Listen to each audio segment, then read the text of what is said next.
I just do my interviews on Mondays and Tuesdays.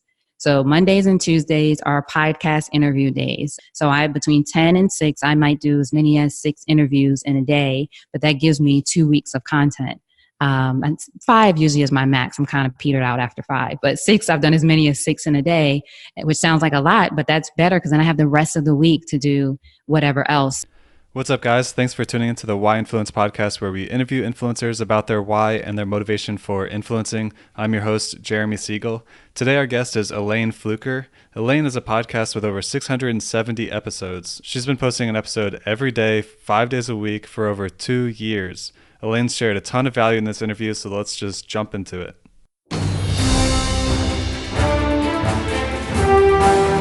Welcome to the Why Influence podcast, where we deep dive into the why behind some of the world's most influential people.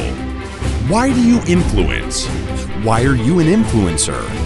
We hope to inspire you to share your voice with the world. And now, your host, Jeremy Siegel.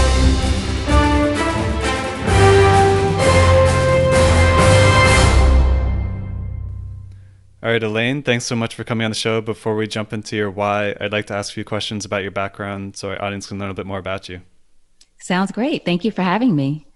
Sure. Can you tell us a little bit about your personal and professional background, what you did before you started podcasting and before your social media influence? Sure. I worked in media even though podcasting is still media, but it's, I guess, newer media. But I've worked in media for over 20 years as a journalist. Started my career at Essence magazine back in 1990 something, and have worked at a lot of different magazines over that period of time, and then moved into the digital space with websites when websites became much more popular and prevalent. If you can believe, there was a time when a lot of magazines didn't have websites, so I know I'm aging myself. It's fine. And then moved to video, started to become much more popular. I was interested in video. And then most recently, I would say in the past 3 years, just recently became interested in podcasting. So that's a quick overview. But overall, it's been media, mainly in publishing, like I said, starting in magazines and moving into other platforms, but usually in the lifestyle space or for women kind of space. So that's from a professional standpoint. And one thing that's been helpful to me, and you might ask about this later, but one thing I would like to share that's been helpful to me over that time, because people have often asked me, how did I know to move to video or digital, those kind of things, was remaining curious throughout that time. So as I saw the industry changing, it wasn't that I was, clairvoyant or knew how things were going to change, but I just was always interested and curious when I saw more people doing video or more people talking about websites or more people doing podcasts. Not that I want to jump on every trend, but having that curiosity, I think, helped me to evolve in my career and do what I do now and find a thing that I really love in media now, in addition to writing, which I've always loved. But that's how I got to this point. From a personal standpoint, I grew up in New York. I'm from New York, lived in New York all of my life until I went to school actually was in Atlanta for a year. My parents moved my last year of high school because they're mean people, and to Atlanta, Georgia years ago. And then I went to college at Hampton University in Virginia and went into school actually at first to study business because I just thought that's what you do.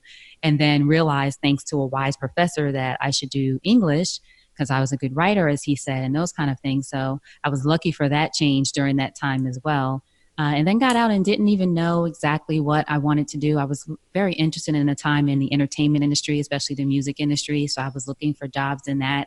I had different random jobs that we sometimes have after school if you're not the person that does the internship path or knows exactly what to do.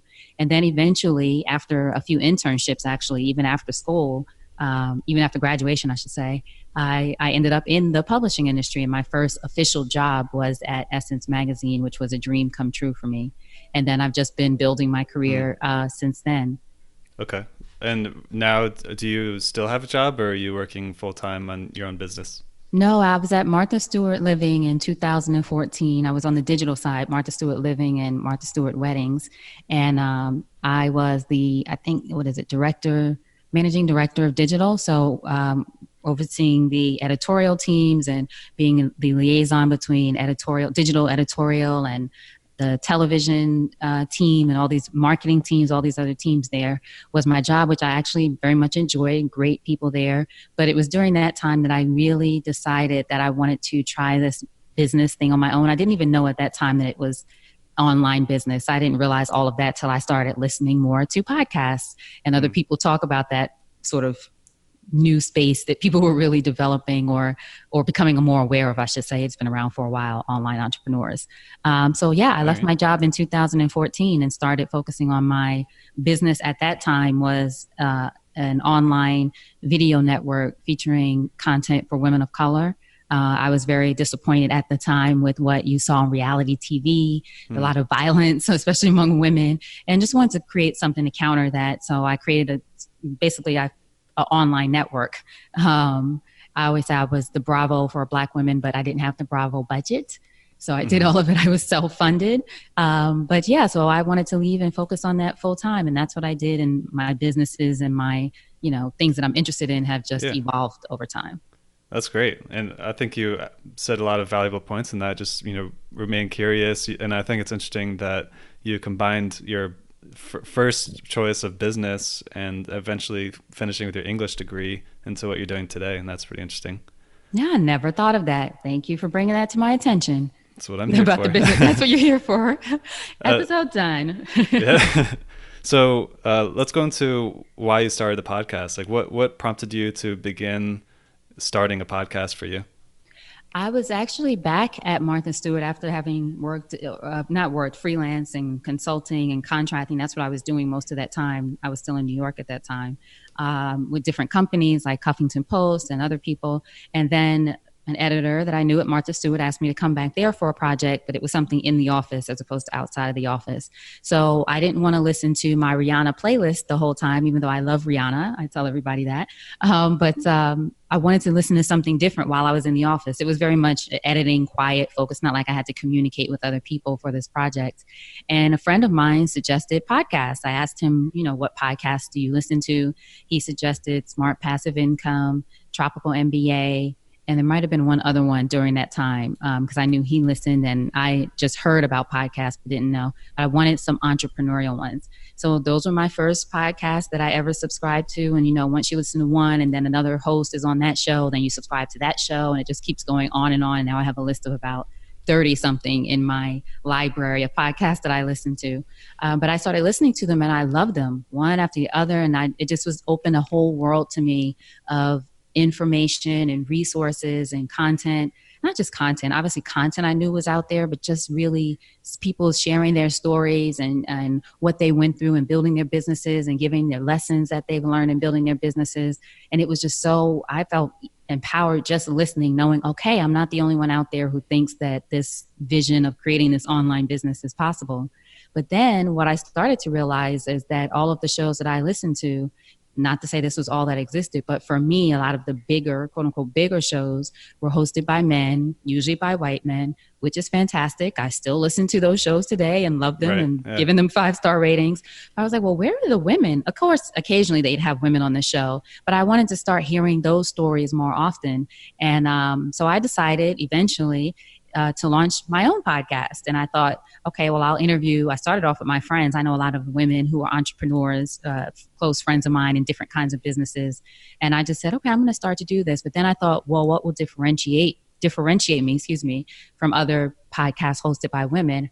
I decided to do my show 5 days a week because I'm channeling Oprah, as I tell everyone. But so those are the two things that I knew. Other than that, I didn't know what I was doing, how it was going to turn out, how it was going to impact, or any of those things. I just went in with the intention of, okay, I'm going to only interview women entrepreneurs, which is different from other shows. And I'm going to do an episode or release an episode 5 days a week. Okay. That's sort of the strategy and the topic there, but is there an underlying factor that was like helping you drive your momentum and your that was like pushing you to like feel like there's a purpose that you're putting out there? Yes, that's a great question. I actually had started this brand in 2015 2015 called Support is Sexy, which is the name of my podcast, Support is Sexy with Elayne Fluker. And in 2015, I just started posting on Instagram or social media overall this concept of support is sexy. My whole thing is reminding ambitious women, I say unapologetically ambitious women, that having it all doesn't mean doing it all alone. So saying support is sexy was sort of a mantra at that time, so that whenever you're thinking about going at something all alone or that you don't have support, you just think, oh, support is sexy. And usually when you think something sexy, even if it's not a person, if it's a vacation or a sexy apartment, or you want to be close to it, near to it, it's a good thing.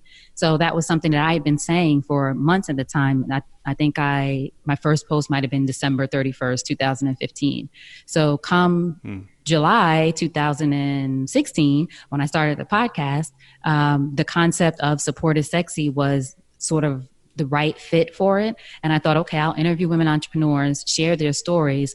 But the driver, as you say, which is a great way of putting it, was this idea of having women talk about not only how they built their businesses, but how support played a role in it. So I have a few questions within there as they share their stories and strategies for success about their support circles or their, support networks. Also, who was a very important person to them along their journey. So this way I'm constantly reminding women about the power of support. And that has led to, hope I'm not getting ahead of you, but that has also led to now having a book deal with HarperCollins Leadership for me around this concept of support is sexy. So congratulations. Thank you. I'm excited and terrified, Jeremy. But but that is, again, like you said, having a driver or something or a mission behind creating the podcast really has helped me, I feel like, stand out in a way that I'm happy about. Yeah, no, I think that's an awesome mission for driving your momentum behind your podcast. It's an awesome mission. Thank you. So when you started the podcast, was it a conscious choice for you to gain influence and become someone of impact? Or what was your thought process going into that? No, I just, my thought process, honestly, was I wanted to share these stories. I knew there were other kinds of stories out there that I wasn't hearing. So it was one of those things, like they say, when you start any kind of business or create a product, solving your own pain point or a pain point that you're sure exists. So that's what it was for me. I feel like during the time I didn't know what I was doing. Well, I still don't a lot of times. Didn't know what I was doing as an entrepreneur, didn't have the resources or didn't know how to access them, and felt alone sometimes and all of those things. And it was like, okay, let me bring on some women who can also share that honestly, friends who I knew had been through similar, but who had created these great businesses, different kinds of businesses, as I say, and be able to share that with other women entrepreneurs who I knew were out there. So I already had as I mentioned, social media, and people were using that hashtag support is sexy, which is another reason I thought of, well, maybe this is something bigger than just a hashtag or me talking about it online. And then also I had a mastermind, and still do, a Facebook group that I just invited women that I knew, again, who were entrepreneurs, into this group to talk about support. So I didn't have any idea of how it was going to impact people. People write me all the time, or I should say all the time, regularly, and tell me different things that they've done because either something they heard on a podcast from someone else, or something that I said, or something came up for them at the perfect time. And that I never saw happening. It honestly was about sharing the stories. And I will be, transparent. It also, for me, having worked in media for so many years and creating or helping to build the brands of other people, which has been amazing for me. I've had some great positions and jobs at People, Condé Nast, Huffington Post, as I mentioned, several different outlets, which helped shape my experience. But it was also something I felt that I could create myself, and I could decide what kind of guests could come on. I decide the questions. It wasn't I was creating this for this certain brand. This was my brand for the first time. Yeah, I can relate a lot to that, actually. So that's really cool. Mm-hmm. So you started out your podcast because you had this mission for support is sexy. You wanted to have your own thing that you're doing. You wanted to ask your own questions and have your own platform for bringing people on. You're sort of solving a pain point. Right. But what about today? What's your purpose for continuing what you're doing now that you're 2 years into this and been posting an episode 5 days a week for this entire time? How's your reason changed over time from when you started to where you're today? Yeah, I think it's continuing to slowly grow, but in a way that makes me really proud and happy. And more than that, or as much as that, I also funny enough, after all this time, and I've just been seeing this, I would say this year, I've really been reflective about this. I'm starting to see the vision of what I really want to create, and not just from a business standpoint, but just what I could spend at least the next few years of my life doing, from a career standpoint, from a business standpoint. And I'm really passionate about supporting women entrepreneurs, because the stories and things that I mentioned that come in regularly are coming in much more often now. People saying, hey, I started this business because of something I heard, or because of something you said, or I did whatever this thing, or I asked for support from my sister, to do whatever kind of thing they were working on, or to watch the kids while I did something else. So after a while you start, I think Wayne Dyer says, you shift from ambition to meaning. So I feel like I still have ambition, but I am starting to look more for meaning in the things that I do, and a sense of significance, because it's making a difference in people's lives. So that's been something that's really motivating me, and something I just started, Jeremy, actually on maybe a couple weeks ago. I'm working on, as I mentioned, I'm working on a book. I gave in the first draft in December. It wasn't long enough, because traditional publishers want like 60,000, not like, at least 60,000 words. And I gave in maybe 35 or so. It's just whatever. They liked it, but it wasn't long enough. So I was having some anxiety, honestly, about, oh my gosh, how am I going to write basically another book? And am I going to add fluff? And I took a break from it from then until 2 weeks ago. So basically the end of June. And what I decided to do, after the encouragement of someone who's been a listener for a while, I decided, you know what, I'm just going to go on Facebook Live and Instagram Live, not on my personal account, but in the Support a Sexy Mastermind. And I'm going to say, hey, I'm going to write my book. I'm going to sit here I do it at 6:30 a.m. every day, 6:30 a.m. Eastern to 7 a.m. And I'm going to work on this book. I invite you to come on and work on that thing that you've been wanting to work on. And I will tell you, it has been one of the most powerful things for not only the women who join me every morning, but also for me. And it's about, it might be as many as 10 women or so. I have 300 and something in the group, but I just started it, and it was never about that. It was about, or is about, again, as I said, the significance or the meaning. And this was another thing I started, just like, okay, well, this is something I want to do. I'll invite other people to try this. People have started writing their screenplays, working on outlines for their apps, working on their book, all kinds of things. So I'm like, wow, I had no idea that this could be so helpful. And getting up early, people start getting up at 5 o'clock in the morning to be on at 6:30, which I get up at 5:50 to be on at 6:30. But anyway, those are the things. I'm just sharing examples of, those are the things that now keep me going. And you just, I had no idea. I actually thought, this is going to be stupid. I'm going to sit there and write on camera, but whatever. It was forcing me to get up. And I thought, even if one person shows up, it'll make me feel responsible. Sometimes you need, external motivation. Oh, this person might be on looking for me at 6:30 if I'm not there. So now I literally jump up, get ready, get downstairs, set up, because I know these women, or at least I have the hope that these women will show up, and they always do. So what does that look like? Like, if someone tuned into that session in the morning, are you sitting there just typing on the computer? Are you asking questions, or like brainstorming some of your ideas with the community? Or what does it look like for you to do that? Yeah, it's on, I do it on Facebook Live in our private group, but on Instagram, anyone can see it at Support is Sexy. That's the Instagram at 6:30 if you're up. Well, first I usually start off saying, hey, if you're on the gram, you could be working on that project that you really want to work on. Or if you're on Facebook, you're probably not working, but why not make this your half hour where you're working? So it started off, as I said, my intention was just, okay, I'm going to get on here and see what happens, tell people what I'm doing. So I started off with that, like, this is why I'm doing that. This is what I encourage you all to do. But now it has started to evolve into me getting on and maybe sharing a lesson or something that came up either from the podcast or someone I talked to or something I'm doing at the time. For example, I'm reading the book Atomic Habits at the time, listening to it, I should say, on Audible. I love Audible. It's so good. So good. I highly recommend it. Atomic Habits with James Clear. So I might share something that the women in the group, they comment obviously and share things in the group and on Instagram Live. Some people prefer Instagram Live. That's why I started off just on Instagram Live. Is that what it's called? Instagram Live. Yeah, that doesn't sound right. But Instagram Live. And then I did added Facebook to TV, it too. Right? I don't know. I think I just go live and do it for a half hour and then it saves it. This shows you just how unsavvy I am with the influence. This is why, thank goodness, it's working organically for me. Because I'm like, is it called Instagram Live? What is it called? I can't remember. But all that to say, yeah. So I engage in that way. I talk to people, obviously, ask them about their mornings. the new thing that we've started in maybe the past week is I say, before we get off, maybe 5 minutes to 7, I have everyone write their commitment. So what is your commitment for the day? What's the thing that you're going to commit to accomplishing? And when we ask you about it tomorrow, I mean, of course, you can always lie, but I think most women are being honest, and you tell us what you did and how you accomplished that one thing during the day. So it kind of keeps you motivated and accountable. That's really what it is, an accountability group.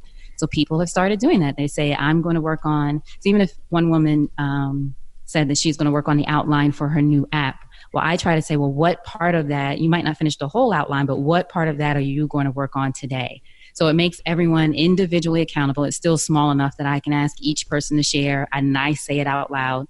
And then we share those, and then we talk about if anybody needs support, anybody asks questions, they ask me questions. So the engagement, again, kind of happens organically. Now that I'm doing it so regularly, you know how when you do a podcast, you start thinking of ideas all the time, things just come up.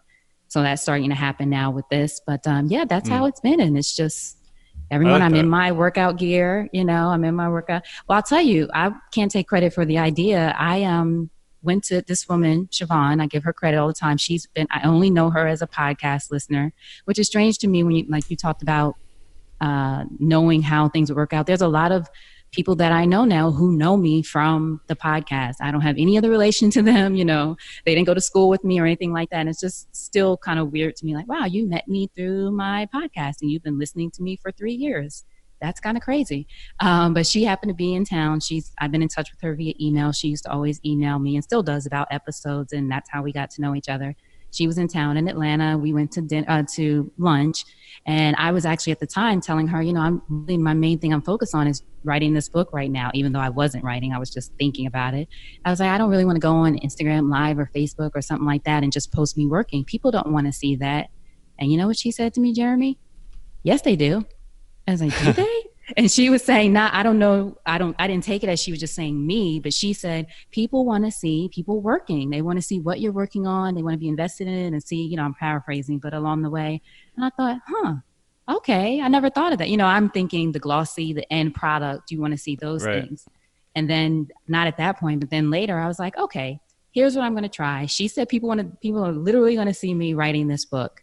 And that's how that started. So she was just like, yeah, people want to see people working. But when I think behind the scenes, I'm thinking of behind the scenes of a movie or a photo shoot. I think a lot of us do that too. We think what we have isn't enough, or what we're doing isn't big enough, I should say.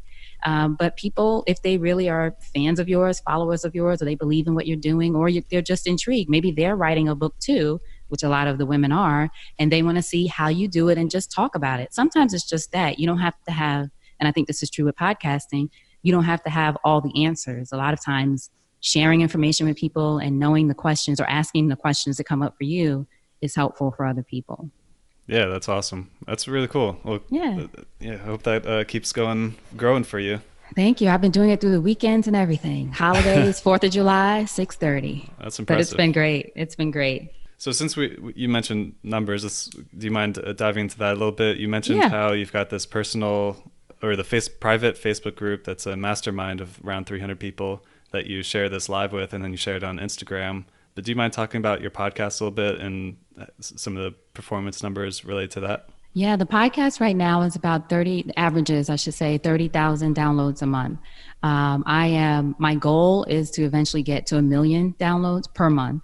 But as far as overall, since I started, I'm at 600,000, just over 600,000 total downloads.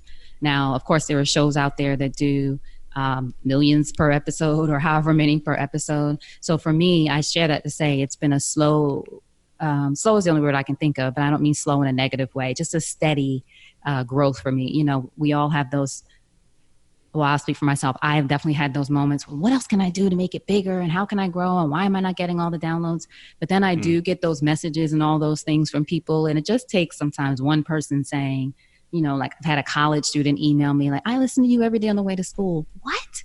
Just little things. And it's not for ego. It's just lets you know you're making a difference. You're making, an impact in this one person. And obviously there's more people who don't email in their lives. So that's what the numbers are.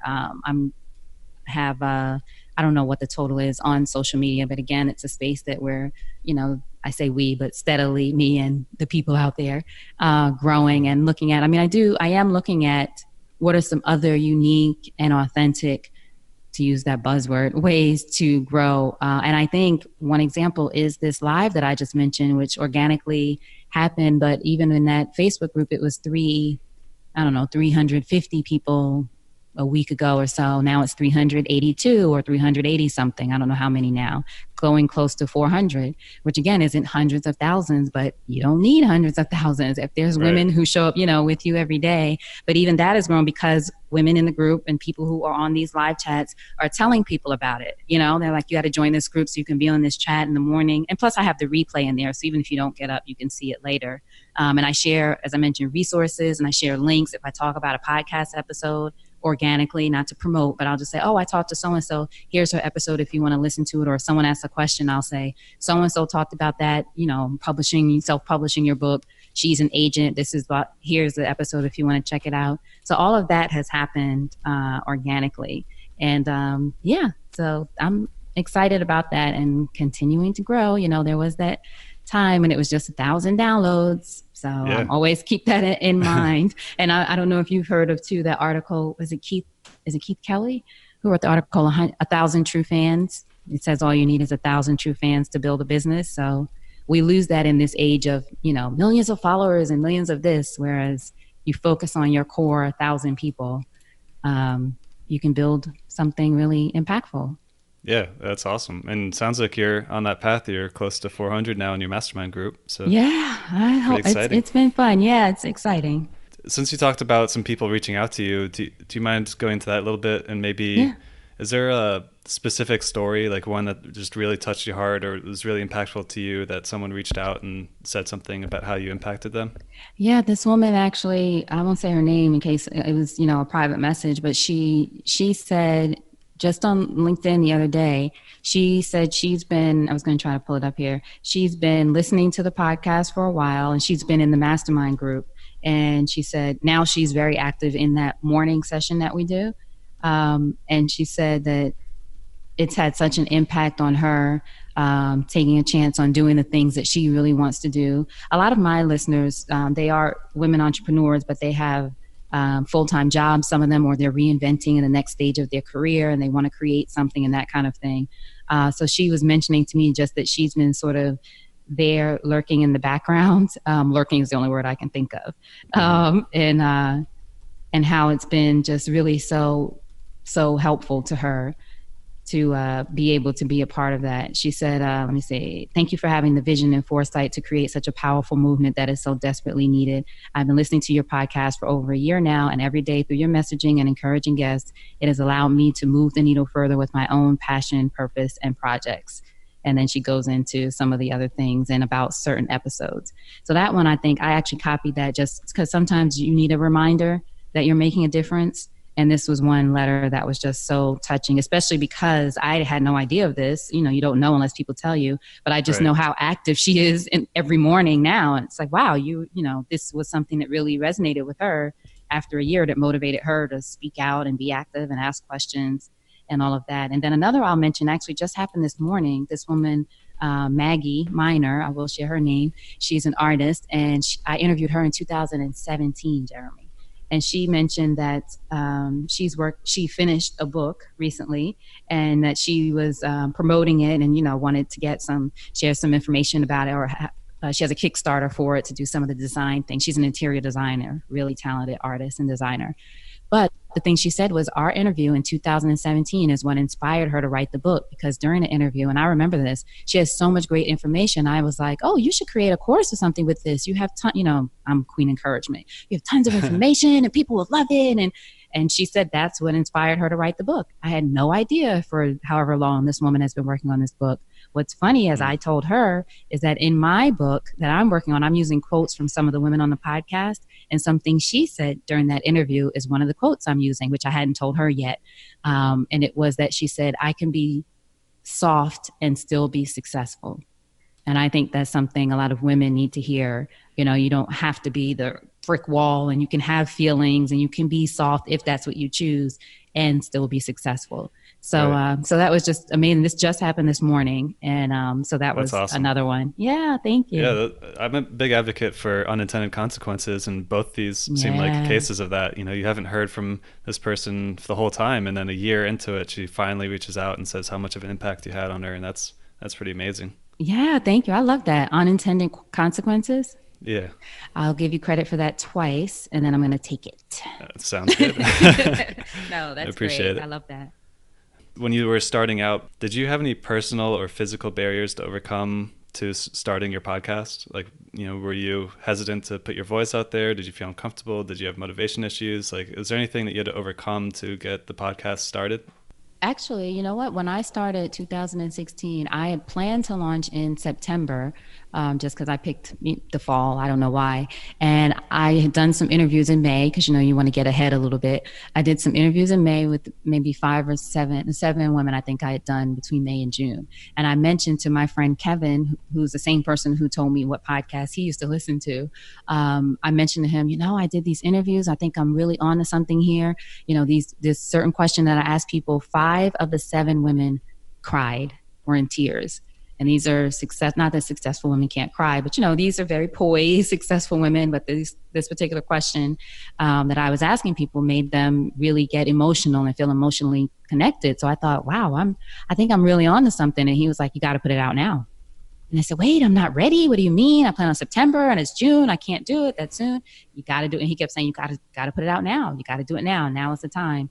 So I moved my date up from September to July, and I launched on the 4th of July. That's why it's just been 3 years when we're recording this.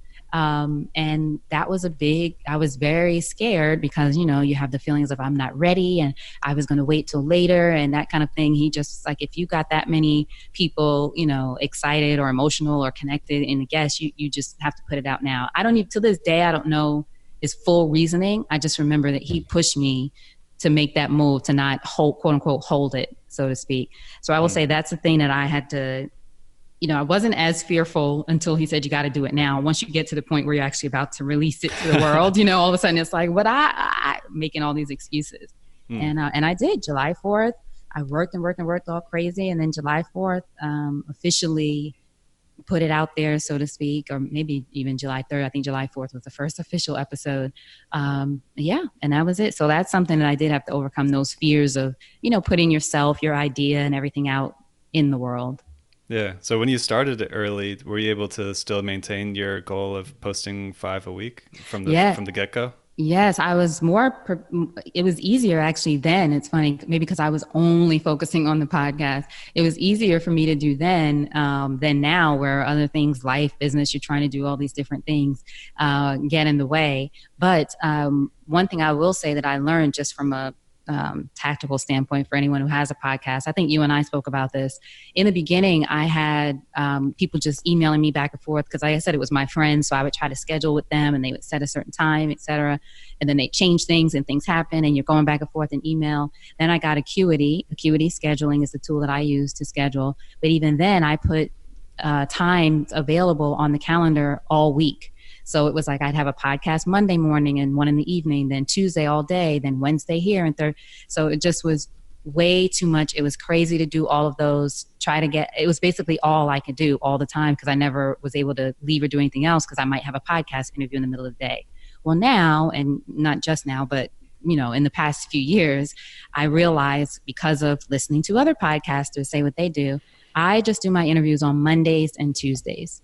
So Mondays and Tuesdays are podcast interview days. And because this is, you know, my business right now is my full-time focus, I can do this. So between 10 and 6, I might do as many as 6 interviews in a day, but that gives me 2 weeks of content. And 5 usually is my max. I'm kind of petered out after 5, but 6, I've done as many as 6 in a day, which sounds like a lot, but that's better because then I have the rest of the week to do whatever else. So that has helped me stay on track and getting things done. Obviously having an editor and all those other things are things that I still want to add into my process that makes it even easier. But just as a tip for anyone, batch your days, you know, whether it's podcast recording or working on the copy for your podcast or your blog, et cetera. If you can do several or block a certain amount of time or a day, you might just be able to do a certain amount of time. I just think it's a smart thing to do. So that's what helped me keep it on track. Otherwise, I probably wouldn't have been able to sustain this. Yeah, that makes sense. That's great advice. Just out of curiosity, now that you're, as far as you are now, like 2 years, how far ahead are you right now in the pipeline? Like if someone came on today to interview with you, how far ahead are they scheduled? End of August. Oh, wow. Okay. Yeah. So what's funny though is now, in the beginning, I was just doing interviews 5 days a week, 5 interviews. And then when I traveled last year, I traveled to several different countries, traveled and lived in several different countries, and it was difficult to maintain. So I think I went down to 3 days a week during that time, which I felt so guilty. And I explained, people literally emailed me like, it's okay. We're good. You have like 300 something episodes. We're good. So then I came back to Atlanta, back to the States, and started back up again. So the thing is, I am ahead. I have these, as I said, till the end of August, people who I interviewed today or yesterday will come out then. But one of the things I've started doing is I run 3 interviews. So Monday through Wednesdays, usually interviews. Thursday now, and I got this idea from Sean Croxton's show, Quote of the Day show, which I love. I started doing a Throwback Thursday, because I have 670 episodes at this point.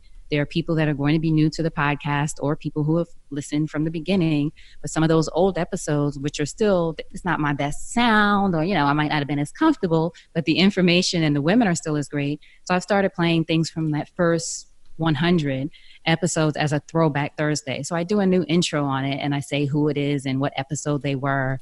And then I play just, the audio from that episode. So I do that now on Thursdays usually.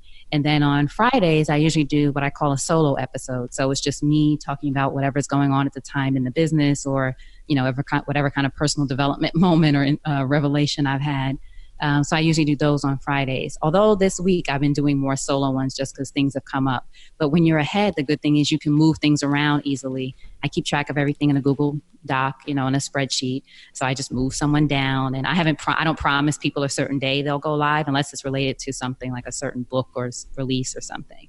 I just tell them about the time, and then, you can move things around pretty easily. So yeah, I hope that answered your question. No, definitely, yeah. Okay. And for the record, for the listeners, we're in the middle of July right now, so she's about a month and a half in the pipeline for episodes.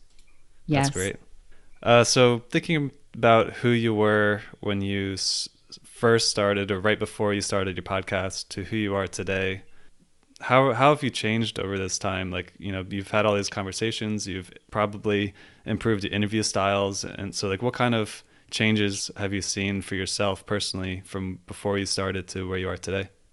A couple of things stand out. One is, and most of the women I talk to agree with this in different ways, entrepreneurship is one of the best lessons in personal development that you will ever go through. It teaches you a lot about yourself if you're an aware person. It teaches you a lot about yourself, what you're made of, what you really want to create, how bad you want it, all these other things, and really teaches you about your mindset too, and just how important a role that plays in individuals' success. So that's something that I very much focus on now. I have a course that I created. It's not live right now, or it's not accepting new people right now, but about leveling up your mindset, because again, that is as important as any strategy or anything else, is your mindset as an entrepreneur. Because I used to say the ups and downs I thought were something that would be over time when they talk about entrepreneurship.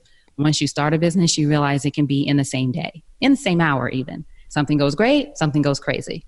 So you have to be able to have the stability in your mindset and the people around you to be able to keep you going and motivated when, people aren't writing you emails or people aren't saying how great you are on social media. Your mindset, your vision, and those things have to be intact, and not even intact, I think above where the average person might be just sort of going through the motions. You're trying to create something different. You have this vision. You have to make sure that you do things also to nurture your mindset. So that's one thing that I've learned and that I pay a lot of attention to. The other thing I will say that I realized, actually, thanks to my coach, I have a life and business coach, Margot Geller, who people who listen to the podcast hear me talk about all the time. I've been seeing her for 2 years now. Even while I was traveling, we did WhatsApp calls. But one thing she pointed out to me, actually, because I always thought about being a speaker and I've done speaking in different things before, but she pointed out to me what a great host she thought I was. And I've gotten that feedback from women that I've talked to. They love the questions and the engagement and different things. And, you kind of don't take it for granted, but sometimes it takes someone from the outside pointing out to you, hey, you're really good at this. And she and I came up with the idea that I am someone who loves to facilitate powerful conversations, and I need to own that. I can certainly speak. You and I are speaking now. You're interviewing me now. Hopefully I'm doing okay for you. You're doing great. Great.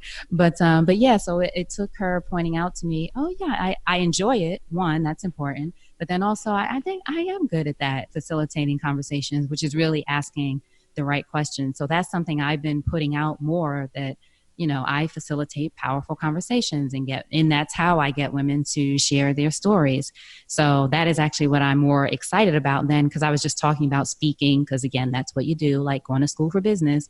Everybody wants to speak, which is fine, but I am really a good host or moderator, or again, someone who can facilitate conversation and move it forward in that way. So, and she, of course, because she knows I'm always talking about Oprah, was like, Oprah doesn't necessarily go, she does now go speak, but 25 years, she was facilitating conversations.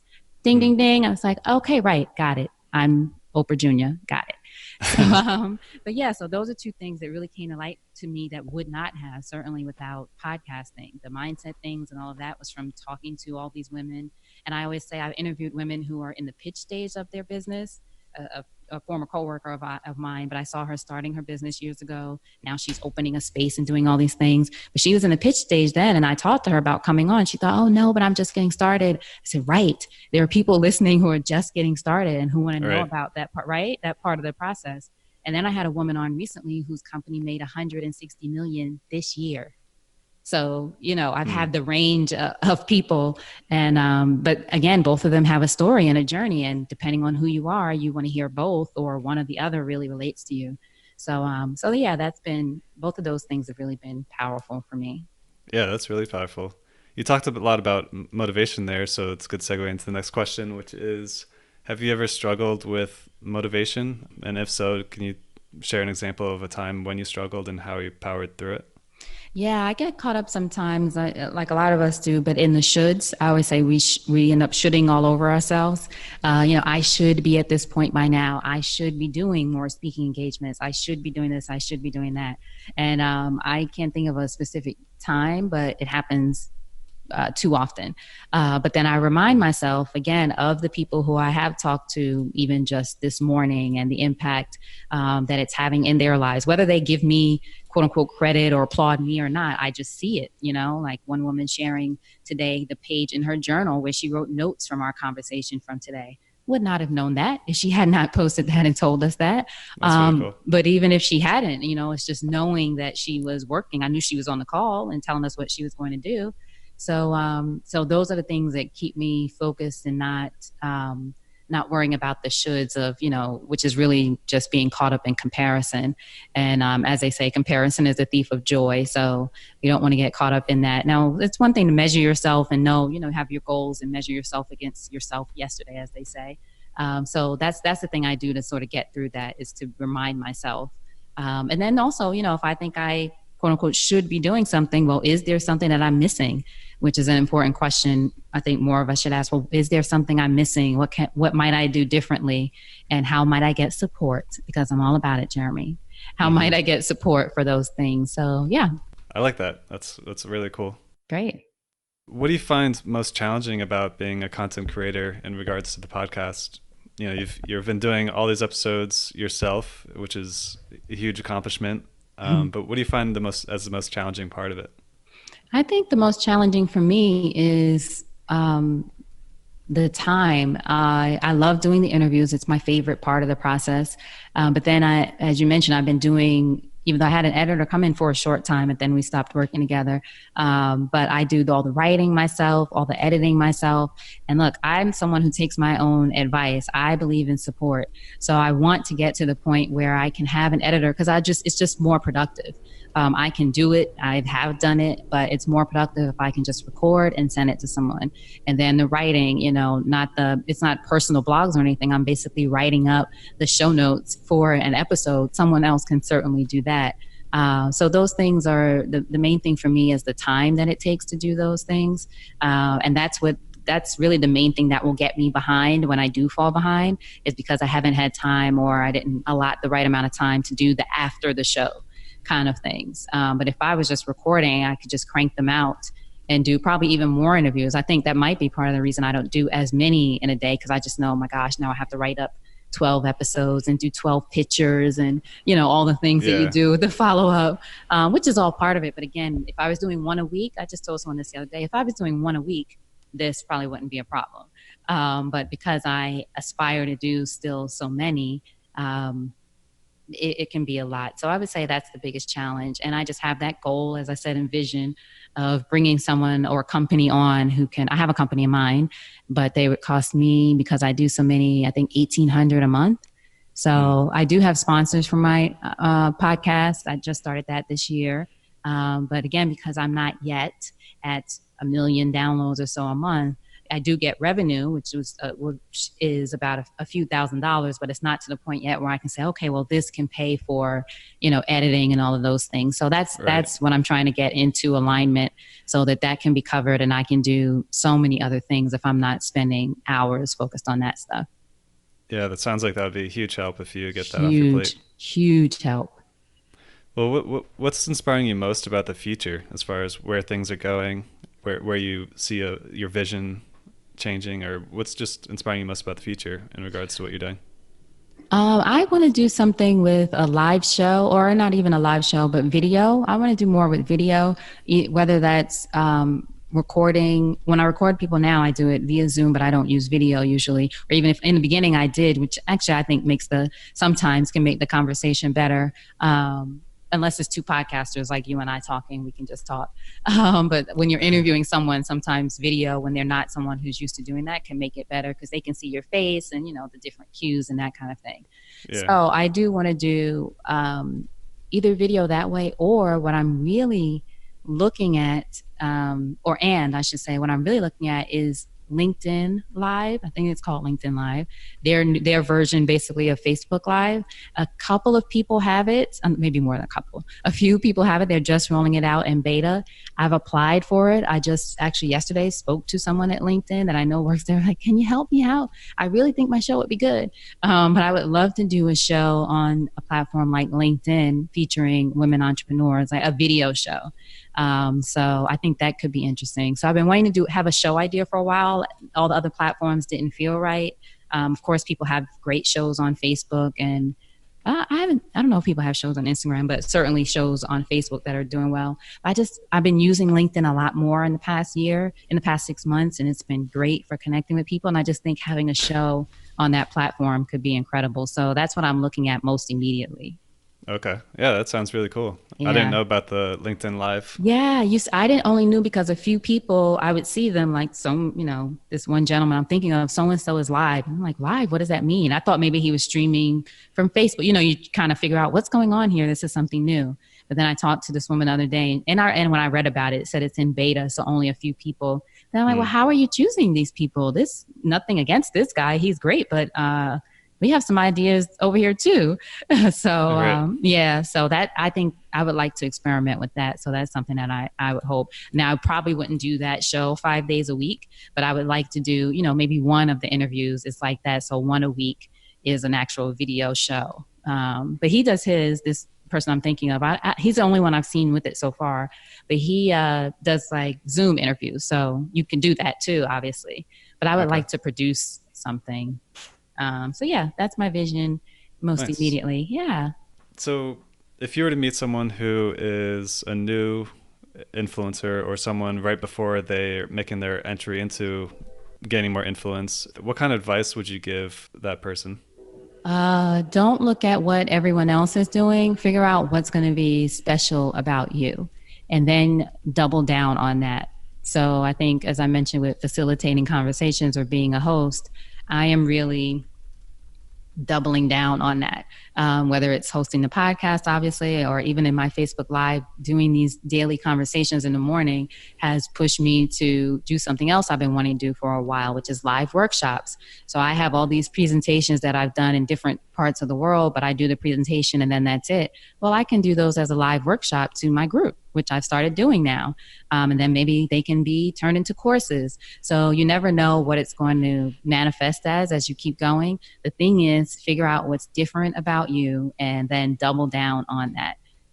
So that would be my advice. Yeah, that's huge advice. Yeah. I think what's really authentic about who you are and putting a lot of effort into finding your story and your purpose helps with that. And be consistent with that. Right. So if you were to meet someone who's more established, let's say podcasting, because that's your main platform, say someone is really established in podcasting and you had a conversation with them, what kind of advice would you give to that person for leveling up? What do you feel like that you're doing differently that is making it your success work? What advice would I give to them, or advice would I ask? Oh, what advice? Well, you can say the other one after, but I'm curious what advice you would give to them. Yeah, I think it would depend on who the person is. I mean, the podcasters I'm thinking about are the ones that I listen to, and I like what they're doing for different reasons. So I don't know what advice I would give to them other than for them to share more advice with the newbie podcasters on how we can, organically grow our platforms and that kind of thing. So the only advice I guess I would give them is continue sharing their advice about podcasting in particular. Of course, they're hosts of different kinds of shows and share that. But people want to know, how did you grow to 1 million downloads a month or something like that? And it's funny for some people, like I talked about shooting, on yourself, that sometimes with the comparison, we think, oh, this person is so far ahead. And then you look and you're like, oh, this person started podcasting in 2008. And I started 3 years. I actually had that moment when the person mentioned on their show today. I listened. It came out earlier this week.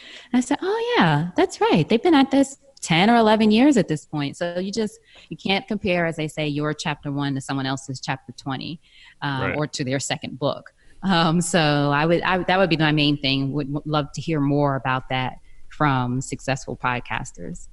I love that. You can compare your chapter 1 to someone else's chapter 20. Yep. You should not. Doesn't make sense. Nice. Well, I think it's pretty awesome. Like, you sound like you're living your authentic self. Like you went to college for business, switched to English, and you're living into that world. And you just sound like you're doing exactly what you should be doing. And I think that's awesome. Thank you. Thank you for letting me share and talk about my journey. It's some reminders in there for myself. So that's good. Nice. Well, I'd like to end the episode by giving you an opportunity to talk about your brand, your social accounts, your upcoming online course, your mastermind, anything else you'd like to share with our audience. Yes, thank you. If anyone is interested in joining the mastermind, it's for women entrepreneurs. It's free. It's a Facebook group right now. That's our main area of focus. You can go to supportissexymastermind.com. So supportissexymastermind.com, and that'll take you directly to the Facebook group, and you can join there and join us every morning at 6:30. If not in the Facebook group, I am on Instagram Live every morning at 6:30 on @supportissexy. And that's what all the social media is for the podcast. And then my personal accounts are all at Elayne Fluker. So that's ELAYNE, F as in Frank, LUKER. And I would love to connect with you all, whether LinkedIn or anywhere on social media, and to keep you posted about the progress of the book. I'm taking everyone on this journey and learning as I go. I'm going to be as transparent as I can throughout the process. So I would love to have you on that part of the journey too, as you work on whatever that thing is for you. That's awesome. Well, Elayne, thanks so much for coming on the show and sharing your journey and being vulnerable with us. And I hope you have a great remainder of 2019. I look forward to seeing your influence keep on growing. Thank you. And thank you so much for starting this platform yourself. This is really great. I love it. Influencers and influence is something people talk about so much, but I love that you're sort of getting behind the influence, if you will. Yeah, I appreciate it. Hopefully it can inspire some more people to start sharing themselves. Absolutely. Well, that concludes this episode. Thanks so much for listening to the interview in its entirety. Again, Elayne, thanks so much for coming on the show. It's rare to meet people who I feel like are living their authentic selves, and Elayne is one of these people. She's doing exactly what she should be doing. I think it's pretty amazing that Elayne gets 30,000 downloads a month to her podcast. I mean, that's a lot of listens, that's a lot of people listening, that's just a lot of impact. Something I'd like to make note of is the fact that she was really passionate about her Facebook Lives. I mean, she gets 10 people every morning that comes in and works with her, and she was so passionate. You could hear the passion come through, and it's just amazing that something that where she's influencing 10 people has that much passion, and almost sounds like she has more passion for that than the podcast in a way. The amount of impact is so different, and that's just goes back to what we hear a lot in these interviews, which is how important community is. It doesn't matter how many views or listens you get, but it just feels more fulfilling when you have a community. And I think it's pretty awesome that she's shifting to put a lot of focus into having this community. I liked Elayne's Throwback Thursday concept, where she's reposting old episodes with new intros. She has over 670 episodes, so it's likely new listeners have not heard some of the early interviews, and maybe she's picking out her favorite interviews from the past, or I don't really know how she's handling it. But I like the fact that she's bringing in some of the old content and making it fresh again. Another trend that we're observing here in the podcast is how important it is to have someone who holds you accountable. And Elayne talked about how she has a coach. Coco in the previous interview talked about having a brand manager. Several other people have brought up that they have people that hold them accountable so that they can stay motivated and keep their visions aligned. So if you're starting out, it sounds like it would be beneficial to find someone who can be a champion for you, or someone who can really help you stay motivated as you make your transition into having influence. Elayne takes accountability to a whole new level with her morning sessions, because now she's having accountability sessions daily instead of however often she was having it with the coach. She's having daily accountability sessions with her community, and I think that is going to keep her motivated and keep her going. She's just a beast. She sounds like she's unstoppable. It felt good when Elayne commented how she liked the comment about unintended consequences. That's something that we talk about a lot on the show. It's something that actually Nathan helped me uncover for myself and helped bring that up into the conversation. But it's true. So many people who are intentionally influencing have no idea the impact or the level of impact that they have. So much of the impact goes unheard. And Elayne got some feedback from someone who's been listening to the podcast for a year before even speaking up, and then talked about how much impact that the podcast had on her. So if Elayne stopped, 9 months, 10 months, 11 months into the podcast, she would have never heard that feedback. And I think that's something to take note of, is you just never know what kind of impact that you're having. I think you guys would agree with me that the more we talk to podcasters or Instagram influencers, the more we hear that their future entails getting into video. And that was still the case here with Elayne. Elayne had talked about how she wanted to do LinkedIn Lives. She's doing her Facebook Lives. She wants to maybe do some YouTube. She wants to do more with video. And I think that's just an observation worth noting. Now on to the advice. I think Elayne shared a ton of value, a ton of advice in the interview. I'm not going to share everything because you listened to the interview if you're here, but I'll reiterate a few points that I thought were powerful that are worth just taking note of. The first one is, don't look at what everyone else is doing. You got to find what's special to you and then doubling down on that. Find what people come to you and ask you for help for, or just find a clear message that is powerful to you to help you be your authentic self, and then double down on that. So don't compare yourself to someone else, because that's not going to be you. I really like how Elayne said you can't compare your chapter 1 to someone else's chapter 20. Elayne is talking about people who have millions of downloads every month, and she's trying to level up to get to that point. And then she sees herself as being chapter 1 to those people, where they're chapter 20. And the same goes to me to Elayne. I've got this podcast where we are only 15 interviews in now. And, Elayne is at 670 interviews. That's a pretty big gap. So I'm in chapter 1. She's in chapter 20. She's getting 30,000 downloads a month. I'm not even at 1,000 downloads a month yet. That's just something that was impactful for me. Another piece of advice Elayne talks about is using a scheduling tool. Elayne uses Acuity. I use Calendly, but as long as you use some kind of scheduling tool to send out so people can schedule their own time on your calendar where you show your availability, then that saves a lot of headache and time on your end. And it's something that she found as being essential to being able to handle coordinating this many interviews. Now moving on to my journey and how I'm doing with things, I asked Elayne for some feedback at the end of the interview, asking if she has any constructive criticisms or things I could do better as an interviewer. And I didn't get any constructive criticism feedback. She just said that I was a good listener. She said it's refreshing that I would dive deeper into things that she talked about and I wasn't just strictly following a list of questions. She even said the interview was fun multiple times. So I took that as a big compliment that she said it was refreshing and that it's fun and didn't have any constructive criticism from me. Now, personally, I feel like there were a couple moments where we maybe got to the end of a topic and then I just jumped into the next topic. And although it wasn't too disruptive to the conversation, I would like to find a way to make those transitions better or more smoothly. So that's something that I'd like to keep working on. And that's about it. If you're new here, then hit that subscribe button. If you're a returning listener, then please go to iTunes and leave us a review. Those reviews help us get bigger and better guests, and they're really important to us. If you want to learn more about Elayne, then just go to the show notes page of our website. You can go to www.whyinfluence.com, whyinfluence.com, and navigate to the episode 15, which is Elayne's interview. And we'll have links to all of her information in there, all the books that she referenced in the podcast interview, and all the links to her social accounts and everything else. After I successfully finish 30 interviews with guests, then I'm going to be doing a live interview with Nathan, and he's going to be asking me questions about how things are going. And if you'd like to be part of that live discussion, then subscribe to the newsletter on the website, and we'll send an email blast before the live session or when we schedule it, so you can be notified when that's going to happen. Just scroll to the bottom of our website, and you'll see where you can subscribe to the newsletter, and we'll notify you of that live stream. Other than that, thanks for listening in. I look forward to seeing you in the next episode.